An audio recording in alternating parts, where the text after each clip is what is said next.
Dear students, आज हम discuss करेंगे एल्ब्यूगो कैंडिडा।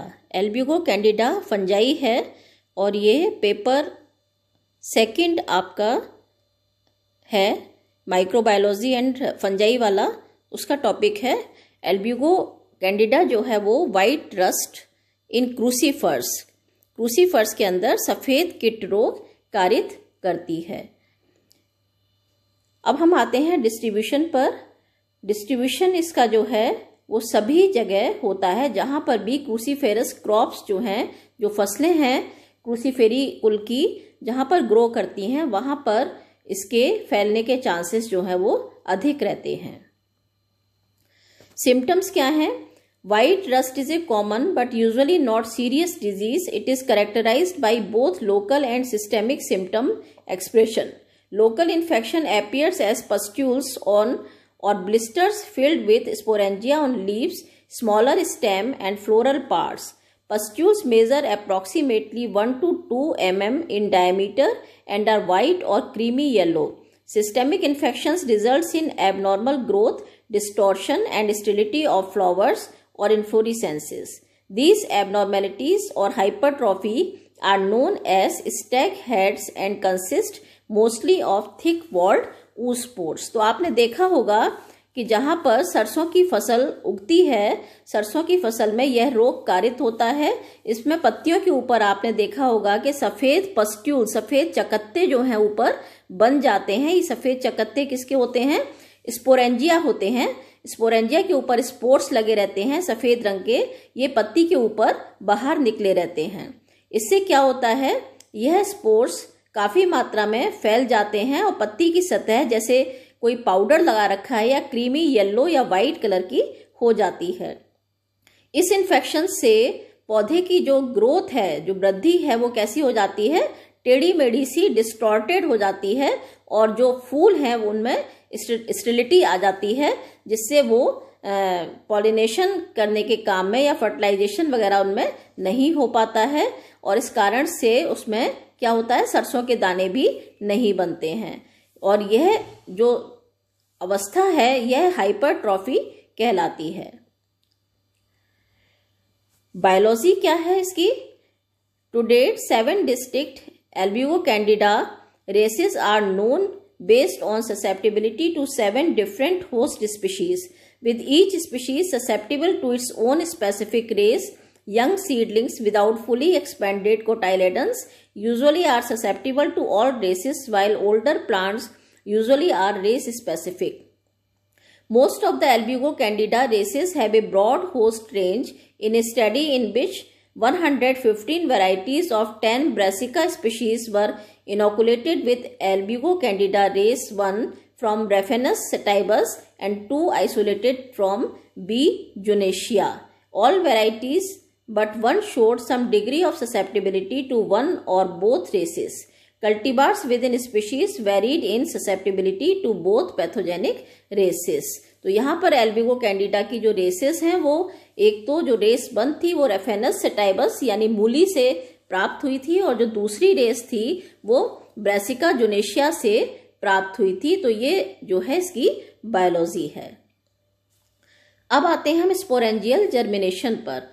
किस तरीके से स्पोरेंजिया जो है वो जर्मिनेट करते हैं? Sporangia are produced in pustules. Pustules यानी गुच्छे के अंदर ये पैदा होते हैं and once liberated are dispersed by wind, rain और इंसेक्ट्स टू नेबरिंग प्लांट्स। जब ये लिबरेट होते हैं यानी मुक्त होते हैं, स्पोरेंजिया बनने के बाद में जब स्पोर्स मुक्त होते हैं तो वह हवा के द्वारा, पानी के द्वारा, बारिश के पानी के द्वारा या कीटों के द्वारा अपने पड़ोसी पौधों के ऊपर पहुंच जाते हैं। The sporangia require some drying in order to germinate well. Each germinating sporangia gives rise to 5 to 7 zoospores.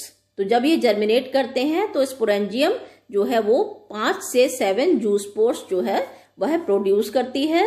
The preferred temperature for germination ranges from 1 to 18 degree centigrade. जो टेम्परेचर है इसके जर्मिनेशन का वो है 1 से 18 degree centigrade, but is optimum between 10 and 14 degree centigrade. Optimum temperature जो है वो 10 से 14 है। Temperature should be between 16 and 25 degrees centigrade with the optimum at 20 degrees centigrade for zoospores to produce germ tubes and penetrate plant tissue. 20 degree centigrade पर जो zoospores हैं वह क्या करते हैं, किसी भी पौधे के ऊपर जब स्थापित हो जाते हैं विंड के द्वारा या इंसेक्ट्स के द्वारा या बारिश के पानी के द्वारा, तो वह 20 डिग्री सेंटीग्रेड टेम्परेचर पर ये जूस्पोर्स अपने फ्लैजेला जो है उनको ड्रॉप कर देते हैं और यह जूस्पोर्स जो हैं प्लांट टिश्यू को पेनिट्रेट करते हैं। पेनिट्रेट करके अपना सारी जो अंतर वस्तुएं हैं यानी साइटोप्लाज्म और न्यूक्लियस जो है वो पौधे के एपिडर्मिस से भेद कर उसके अंदर पहुंचा देते हैं।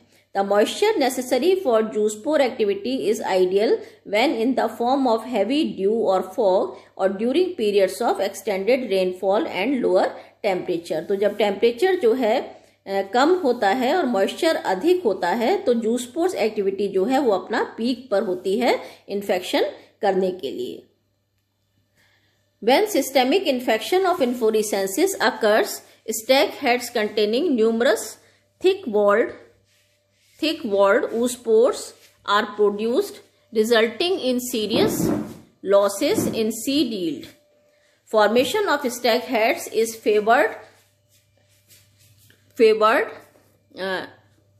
resulting in serious losses in yield. Formation of stag heads is favored when the environmental conditions include little sunlight 2 to 6 hours per day and extended rainfall up to 162 millimeter during the flowering period. तो यह इसका एक parameter है कि हमको कितना rainfall चाहिए और कितना हमको टेम्परेचर चाहिए और कितना ड्यूरेशन हमको चाहिए डे के अंदर जब यह ऊस्पोर्स जो है वो जर्मिनेट करते हैं। तो यह फ्लावरिंग पीरियड के टाइम पर ऊस्पोर्स जो है वो जर्मिनेट करते हैं। ऊस्पोर germination occurs in one of 3 ways. Production of A sessile vesicle, पहला है production of A sessile vesicle, एक वेसिकल बनाते हैं जो सिसाइल होती है। सेकेंड है an exit tube with A terminal vesicle, उससे एक ट्यूब बाहर निकलती है वेसिकल से जिसको हम जर्म ट्यूब कहते हैं। The most common type of germination is approximately 70% of the time is the production of a sessile vesicle which releases 40 to 60 zoospores. Germination can be increased in vitro by washing oospores with water in flask on a rotary shaker. This method is consistent with the general observation that germination is enhanced by the leaching action in spring water from melting snow or rain showers in more temperate climate. There is some evidence of heterothelism in Albugo candida. One study examined the pathogen on a host species and noticed that primary infections were sterile but become fertile when secondary infections were established. जब primary infection जो है sterile होता है और बाद में यह fertile हो जाता है जब secondary infections जो है वो establish होता है। The hypothesis that isolates of albugo are self-sterile but fertile when they interact with a compatible isolate was supported by the observation that oospores production in albugo is frequently correlated with a secondary infection by the related pathogen. Pernospora parasitica, it is believed that Pernospora parasitica stimulates gametangium formation in albugo and subsequent oospore formation by selfing. अब आते हैं हम संक्रमण पर। Infection किस तरीके से होता है। oospore contaminated seeds and zoospore infected flower buds perhaps are the most important sources of primary infection of white rust. तो oospores जो हैं जो contaminated होते हैं सीड्स में और जो जूस्पोर्स हैं इन्फेक्ट करते हैं फ्लावर बर्ड्स को, ये प्राइमरी इन्फेक्शन सोर्सेस हैं। In the laboratory, inoculation of cotyledons and leaves produce few stag heads, while inoculations of flower buds results in approximately 55% infection. In the field, flower buds may be infected in one of the 2 ways: by infested seeds, where the pathogen develops systemically, or by infection by sporangia from other plants. Oospores on seeds are able to survive for a long period of time when kept dry but do not survive as long in the soil. In one study, spores could not be recovered from white rust infested fields 6 months after harvest. This study examined infected plant debris in the soil and buried hypertrophied host tissues, suggesting that oospores in field soils are not a primary source of infection for the next crop. तो जो oospores हैं वो soil में पड़े रहते हैं, soil को जो है हमको ट्रीट करना चाहिए, और या हाइपरट्रॉफिड जो प्लांट्स हैं उनको जला देना चाहिए या गाड़ देना चाहिए, जिससे सॉइल जो है वो इन्फेक्टेड ना हो पाए और प्राइमरी सोर्स ना बन पाए, अगली क्रॉप के लिए प्राइमरी सोर्स ना बन पाए। Epidemiology. White rust is spread through oospore contaminated seeds, wind and rain borne zoosporangia and possibly perennial mycelium in infected plants. Non-cruciferous weeds are not believed to serve as source of inoculum. तो oospores जो हैं वो contaminated seeds के through या wind के through, rain के through जो है उनमें zoosporangia जो बनते हैं वो इसका फर्स्ट पार्ट होता है, जहां से माइसीलियम जो है इन्फेक्टेड प्लांट्स के अंदर ग्रो करता है। Non cruciferous weeds are not believe to serve as source of inoculum. तो जो नॉन क्रूसीफेरस प्लांट्स हैं, जो वीड्स हैं, वो इनोकुलम सोर्स की तरह काम में नहीं आते हैं। अब आते हैं हम मैनेजमेंट पर, किस तरीके से इस बीमारी पर कंट्रोल किया जाए। तो 2 तरीके के कंट्रोल है यहाँ पर, एक तो है नॉन केमिकल कंट्रोल और दूसरा है केमिकल कंट्रोल। तो पहले हम आते हैं नॉन केमिकल कंट्रोल पर। Plowing or disking diseased plants and plant parts results in rapid decomposition of infected tissues and help to significantly reduce future white rust infection. Crop rotation with non-cruciferous host plant is also effective. Weed control and other sanitary methods are necessary too. Next है resistance। पहले तो हमें क्या करना चाहिए, crop rotation करना चाहिए, मिट्टी का ट्रीटमेंट करना चाहिए, जिससे जो भी oospores मिट्टी के अंदर पड़े हैं वो समाप्त हो सके, और जो भी हाइपरट्रॉफिड प्लांट्स हैं उनको हमें क्या करना चाहिए, जला देना चाहिए या गाड़ देना चाहिए। और यह जो है काफी कंट्रोल होता है। वीड को कंट्रोल करना चाहिए। वीड को कंट्रोल करने से जो भी oospores हैं वो उनके द्वारा कैरी नहीं किए जा सकते हैं। सैनिटरी मेथड्स भी हमको लागू करने चाहिए। इसके बाद आते हैं हम रेजिस्टेंस पर। Resistance has been successfully deployed with mustard and rutabaga. However with Asian vegetables such as Chinese mustard, Chinese cabbage, pak choi and daikon, resistant varieties have not yet been identified. तो यहाँ पर हम resistant varieties को जो है वो काम में लेना चाहिए, जिससे ये बीमारी जो है नहीं फैल पाए। नेक्स्ट है chemical control. The development of the acylalanine fungicides metalaxyl, Ridomil Subdue greatly improve the ability to control white rust with fungicide application. Metalaxyl, Ridomil जिसको हम कहते हैं, ये काम में लेते हैं बीमारी को खत्म करने के लिए। Application should be made to the soil and subsequently applied to the foliage.